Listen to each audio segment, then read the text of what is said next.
আজ একটা কথা পরিষ্কার বলতে চাই, এই গণবিপ্লব নিয়ে আমাদের মাথা ব্যথার মূল কারণ হচ্ছে এখানেই শেখ হাসিনা আমাদেরকে যথার্থ টার্গেটটা করেছিল। সেই টার্গেটের মূল লক্ষ্য ছিলাম আমরা।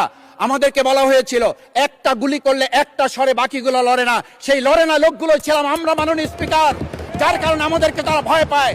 আমরা এখন বর্তমান সময় ভিডিও দেখতে পাই যেই শেখ হাসিনা বাইরে থেকে বলেছিল আমরা এই দলকে ভোট দিতে বললাম, আর সেই দল আমাদের সাথে আবার বিশ্বাসঘাতকতা করেছে। আমরা সেই শেখ হাসিনার বক্তব্য শোনার পর আমরা কাউকে আজকে এখানে বলতে শুনে নাই শেখ হাসিনার ওই বক্তব্য সঠিক নয়।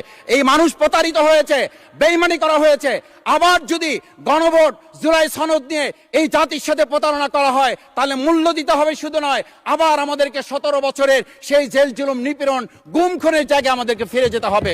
আমি মনে করি পরিষ্কার বক্তব্য, গণভোটের প্রতি সমর্থন না জানিয়ে জুলাই সনদকে যদি আজকে ইগনোর করা হয় তাহলে আমাদেরকে কিন্তু আবার সেই গুম খুনের আয়নাঘরের দিকে আমাদেরকে ধাবিত করা হবে। আমি মনে করি গণভোটের বিরোধিতা করার অর্থ হচ্ছে আমরা আয়নাঘরকে সমর্থন করতে চাই। গণভোটের বিরোধিতা করা মানে হচ্ছে 70% মানুষকে আমরা অন্যায্যভাবে তাদেরকে আবার ধিক্কার জানাতে চাই। আমি এখানে স্পষ্ট বলতে চাই, আপনারা যেমন 51% সমর্থন নিয়েছেন, 70% প্রায় জনগণ কিন্তু গণভোটের পক্ষে তারা রায় দিয়েছে। আপনাদের চেয়ে সেই 51%-এর তুলনায় সেই 70% প্রায় গণভোটকে যদি আপনারা ইগনোর করেন তাহলে আমি বলবো আমার বাউফল, আমার পটুয়াখালী শুধু নয় গোটা বাংলাদেশ আবার জেগে ওঠে গণভোটকে তারা কার্যকর করতে। স্পিকার, আমি পরিষ্কার এইটা কথাটা এই জন্য বলছি, আজকে সংবিধানের লাইন ধরে ধরে যদি আমাদেরকে এই কথা জানতে হতো তাহলে আমাদের নেতৃবৃন্দকে ফাঁসির মঞ্চে যেতে হতো না। আমার মতো ছোট মানুষের কাছে সে সময় ডিজিএফআর কাছে প্রস্তাব এসেছিল, আপনারা কি চান, মন্ত্রিত্ব চান, দেশ পরিচালনা চান, সবকিছু দেওয়া হবে, শুধু শেখ হাসিনার নীতিতে আপনারা আসেন। সেই নীতি তো ছিল 72-এর সংবিধান, সেই নীতি নিয়ে আজকে কেন এখানে এত কথা বলা হচ্ছে?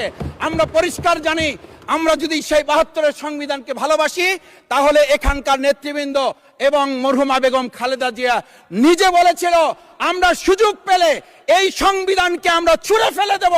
সেই সংবিধানের প্রতি আজকে বর্তমান সরকারি দলের কেন এত প্রেম জাগ্রত হয়েছে এটা বাংলাদেশের মানুষের জানার অধিকার আছে। আমি আমার প্রিয় বাউফলের মানুষের প্রতি ভালোবাসা শ্রদ্ধা জানাই। যেই বাউফলবাসী আমার দাবি আদায়ের জন্য, আমার এলাকার মানুষের অধিকার আদায়ের জন্য এখানে দিয়েছে, আমি সেই অধিকার। মাননীয় স্পিকার, আপনি জানেন আজকে আমরা যখন এখানে দাঁড়িয়ে কথা বলি তখন আমাদেরকে এটা ভাবতে হচ্ছে যে আমরা কথা বলতে গিয়ে আবার বিগত 17 বছরের কোনো একটা বৈষম্যের মধ্যে পড়ে যাচ্ছি কিনা। কিন্তু আমাদেরকে এটা ভাবতে হচ্ছে আমরা যখন এখানে দাঁড়িয়ে কথা বলছি আমাদের কথা বলার সময়